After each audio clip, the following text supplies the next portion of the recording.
বন্ধুরা, আজ 28 নভেম্বর 2024 এবং আজ হচ্ছে বৃহস্পতিবার। চলে এলাম আজকের আবহাওয়ার আপডেট নিয়ে। ঘূর্ণিঝড় ফেঙ্গাল কিন্তু দানা বাঁধতে পারলো না। আমরা ফেঙ্গালের যে লাইভ আপডেটস সেটা দেখেছি এবং আইএমডির তরফ থেকে জানানো হয়েছে যে বিরাট বড় মাপের নিম্নচাপ ডিপ ডিপ্রেশন তৈরি হয়েছে, কিন্তু ঘূর্ণিঝড় ফেঙ্গাল তৈরি হয়নি। বঙ্গোপসাগরে এই মুহূর্তে ভারী থেকে অতি ভারী মেঘের দর্শন পাওয়া যাচ্ছে। আগামী দিনে আমাদের বেঙ্গলে বৃষ্টি আসবে, বিশেষ করে দক্ষিণ বাংলার উপকূলের কিছু জেলায়, বাংলাদেশেও এর এফেক্ট পড়বে। কিন্তু এই মুহূর্তের যা এফেক্ট সেটা কিন্তু শ্রীলঙ্কা আর আমাদের দক্ষিণ ভারতের বিশেষ করে পুদুচেরি, তারপরে চেন্নাই, নেলোর এই অঞ্চলের উপরে বৃষ্টি আর ঝোড়ো হাওয়া লক্ষ্য করা যাচ্ছে। ভবিষ্যতে কি হতে পারে সেটাও আমরা দেখে নেব। দেখুন, নিম্নচাপ তৈরি হয়েছে, কিন্তু ঘূর্ণিঝড় তৈরি হওয়ার মতো পরিস্থিতি তৈরি হলেও গতকাল আমরা মনে করছিলাম যে ঘূর্ণিঝড় হয়তো হয়ে যাবে, কিন্তু সেই গতিবেগ অ্যাচিভ করতে পারলো না এই ঘূর্ণাবর্ত। তাই ফেঙ্গাল নামক ঘূর্ণিঝড়টি আপাতত স্থগিত। সেটি নিম্নচাপ হিসাবেই আমাদের দক্ষিণ ভারতে কিন্তু আঘাত হানবে। এখনও পর্যন্ত তার এফেক্ট উপকূল অঞ্চলে পড়ছে বটে, কিন্তু তার যে সেন্টার সেটি এখনও সাগরের উপরেই রয়েছে। শনিবার দিনকে সকাল বা দুপুরের মাঝামাঝি সময় এটি আঘাত হানবে পুদুচেরির কাছে, বা পন্ডিচেরি আমরা আগে বলতাম, এখন বর্তমান নাম পুদুচেরি। এটি আলাদা একটি ছোট্ট রাজ্য আমাদের ভারতবর্ষের দক্ষিণে। এরপর সেটি আস্তে আস্তে করে এগোবে পূর্ব দিকে, মাফ করবেন পশ্চিম দিকে, এবং পরবর্তী সময় মাইসুরু হয়ে সেটা কিন্তু আরব সাগরে গিয়ে প্রবেশ করবে এবং সেখানেও খানিকটা নিম্নচাপ লক্ষ্য করা যাবে। আর ঠিক সেই সময়তে আগামী সোমবার আরও একটি ঘূর্ণাবর্ত তৈরি হবে আমাদের বঙ্গোপসাগরে, এবং সেই ঘূর্ণাবর্ত থেকে ঘূর্ণিঝড় তৈরি হওয়ার সম্ভাবনা কিন্তু লক্ষ্য করা যাচ্ছে, আপনারা দেখতে পাচ্ছেন। তার মানে একটির পর একটি ঘূর্ণাবর্তে কিন্তু অস্বস্তিকর পরিবেশ তৈরি হতে চলেছে। আর সেই ঘূর্ণাবর্ত যদি ঘূর্ণিঝড় তৈরিও হয় বা নিম্নচাপ হয়, ডিপ ডিপ্রেশন হয়, তাহলে সেটি আগামী মঙ্গলবার মানে এই শনিবার দিন একটি নিম্নচাপ আঘাত আনবে, তারপরের মঙ্গলবার দিনকে আরেকটি নিম্নচাপ কিংবা ঘূর্ণিঝড় ফেঙ্গাল হয়তো পরের সপ্তাহে মঙ্গলবার দিনকে আঘাত হানতে চলেছে নেলোরের কাছে।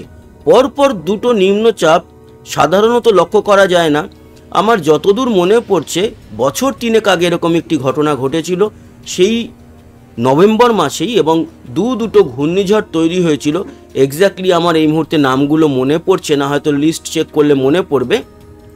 সেই সময় এক সপ্তাহের ব্যবধানে দুটি ঘূর্ণিঝড় চেন্নাই ও পুদুচেরির কাছে আছড়ে পড়েছিল। এই যে আরব সাগরের উপরে গিয়ে পড়বে প্রথম ঘূর্ণাবর্তটি, সেটির থেকে সেরকম বড় কিছু লক্ষ্য করা যাচ্ছে না। নিম্নচাপ হয়ে আরব সাগরেই হয়তো সেটি শেষ হয়ে যাবে, সেরকমটাই আমরা দেখতে পাচ্ছি। খুব বড় কিছু তার দ্বারা হলো না। কিন্তু আগামী মঙ্গলবারের ঘূর্ণিঝড় যেটা তৈরি হওয়ার সম্ভাবনা দেখতে পাচ্ছি, সেইটা থেকে অবশ্যই নেলোর এই অঞ্চলে বা চেন্নাই এবং দক্ষিণ ভারতের বেশ কিছু অঞ্চল, তিরুপতি, সেইখানে কিন্তু বেশ বড় রকমের ঝড় বৃষ্টি আমরা লক্ষ্য করতে পারবো। কীরকম বৃষ্টি হবে? ঝড় তো 65-70 কিলোমিটার গতিবেগে হবে। এদিকে আজকের যে নিম্নচাপ তৈরি হয়েছে, যেটা শনিবার দিন আঘাত হানবে, সেটার যে ঝড় বা ঝোড়ো হাওয়া সেটা মোটামুটি 50-এর মধ্যে থাকবে, এরকমটাই দেখতে পেলাম। কতটা বৃষ্টি হবে দেখব, তবে তার আগে জিএফএস মডেল কি বলছে একবার দেখে নিই। জিএফএস মডেলও বলছে যে এই পরিস্থিতিতে শনিবার দিনকেই সেটি আঘাত হানবে, তারপরে রবি সোম পেরিয়ে মঙ্গলবার দিনকে এই যে ইসিএমডাব্লিউ বলছে নতুন আরেকটি ঘূর্ণিঝড় তৈরি হওয়ার সম্ভাবনা, সেটা কিন্তু জিএফএস বলছে না। এনিওয়ে আমরা জিএফএস ছেড়ে দিলাম, ইসিএমডাব্লিউ যেটা বলছে সেটা ধরেই আমরা চলি, সেটাই কিন্তু সঠিক হওয়ার সম্ভাবনা। এবং মঙ্গলবার দিনকে আমরা দেখতে পাচ্ছি যে ঘূর্ণিঝড় তৈরি হওয়ার যে একটা বিরাট বড় সম্ভাবনা, সেই সম্ভাবনা দেখা দিয়েছে। তার মানে এই যে নিম্নচাপটি সেটি বা এই যে ঘূর্ণাবর্তটি সেটি থেকে নিম্নচাপ তৈরি হলো না, কিন্তু আগামী দিনে হতে চলেছে ঘূর্ণিঝড় ফেঙ্গাল। এটা কিন্তু আমরা মোটামুটি লক্ষ্য করতে পারছি, যদিও একটু অপেক্ষা করতে হবে। সামনের মঙ্গলবার নাগাদ ঘূর্ণিঝড় ফেঙ্গাল হচ্ছে এরকম দেখতে পেলাম। 64-65 কিলোমিটার গতিবেগ সে অ্যাচিভ করে ফেলছে, এই পরিস্থিতি আমরা দেখলাম। এবার আসি বৃষ্টি ও বজ্রমুডে, যেটা বলছিলাম দুটি ঘূর্ণিঝড় থেকে কিন্তু আমাদের দক্ষিণবঙ্গে বেশ ভালো রকমের বৃষ্টি রয়েছে। দক্ষিণ ভারতে, মাফ করবেন, আজকের যেটা চলছে ঘূর্ণাবর্ত নিম্নচাপ, তার দ্বারা শনিবার দিনকে বেশ বড় রকমের ঝড় বৃষ্টি চলবে। আবার তারপরেই যে ঘূর্ণিঝড় তৈরি হওয়ার সম্ভাবনা ফেঙ্গাল, তার জন্য কিন্তু চলবে। এবার আসি আমাদের বেঙ্গল জোনে। বেঙ্গল জোনে কিন্তু এই ঘূর্ণাবর্ত বা ঘূর্ণিঝড়ের এফেক্ট সেইভাবে সরাসরি পড়বে না প্রত্যক্ষভাবে, কিন্তু পরোক্ষভাবে আমরা দেখতে পাচ্ছি শুক্রবার দিনকে সন্ধে ও রাতের দিকটাতে আমাদের দক্ষিণ 24 পরগনা, সুন্দরবন, বাংলাদেশের সুন্দরবন, কলাপাড়া, মঠবাড়িয়ার দিকে বৃষ্টি, এবং শুক্রবার পেরিয়ে শনিবার দিন আমাদের পূর্ব মেদিনীপুর, দীঘা, মন্দারমণি, সুন্দরবন, দক্ষিণ 24 পরগনা, বাংলাদেশেরও সুন্দরবনের উপরে এই বৃষ্টিটা লক্ষ্য করা যাবে শনিবার। এবং শনিবারের পর রবিবার থেকে আর সেরকম কিছু নেই। মঙ্গল, বুধ, বৃহস্পতি, শুক্র, শনি, আর সেরকম কিছু নেই। আমরা যদি বৃষ্টির পরিমাণে যাই তাহলেও কিন্তু আমরা দেখতে পাচ্ছি শনিবার দিনকে আর শুক্রবার দিনকে আমাদের উপকূল অঞ্চলে বৃষ্টি আছে, এবং বাংলাদেশের উপকূল অঞ্চল এবং বাংলাদেশের কক্সবাজার, চাকারিয়া, এদিকে থানচি, সাতকানিয়া, মহেশখালী, কুতুবদিয়া, এই সমস্ত জায়গায় কিন্তু বৃষ্টি আমরা দেখতে পেলাম।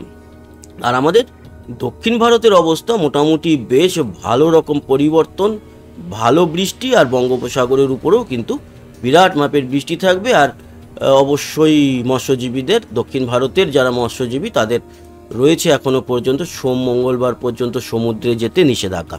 এই পরিস্থিতি তাপমাত্রার উপর এফেক্ট আছে। তবে আজকের এই মুহূর্তে সর্বোচ্চ তাপমাত্রা আমাদের কলকাতায় 29 এবং বাঁকুড়া, পুরুলিয়া 27-28, তো 27 থেকে 29-এর মধ্যে দক্ষিণবঙ্গ, উত্তরেও কিন্তু মোটামুটি 27-28-এর মধ্যেই রয়েছে।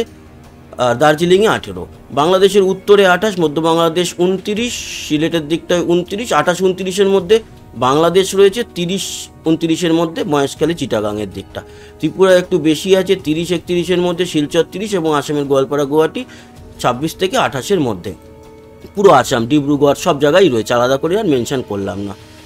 এবং ভোর রাতে, শুক্রবার ভোর রাতে তাপমাত্রা 21, একটু বাড়ছে তাপমাত্রা, 21-এ চলে যাচ্ছে হচ্ছে কলকাতা, বাকি পুরুলিয়া, বাঁকুড়া 15-16, বা বীরভূম, এগুলো সব 15-16-এর মধ্যে, বর্ধমান 17, আবার খড়গপুর, পূর্ব মেদিনীপুর 18 থেকে 21-এর মধ্যে, গঙ্গাসাগর 23। তার মানে দক্ষিণের তাপমাত্রা কিন্তু একটু বাড়লো।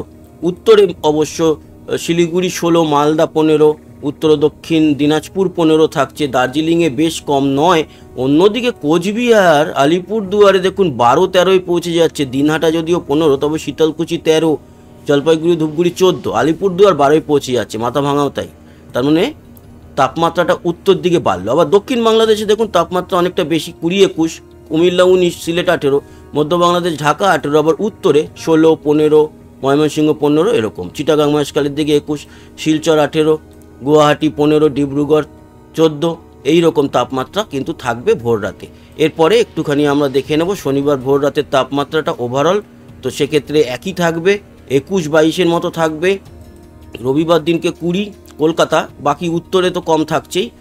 সোমবার দিনকে 19, তারপর আবার কবে থেকে তাপমাত্রাটা কমবে সেটাও আমরা দেখে নিই, মানে বিশেষ করে কলকাতা বা দক্ষিণবঙ্গ।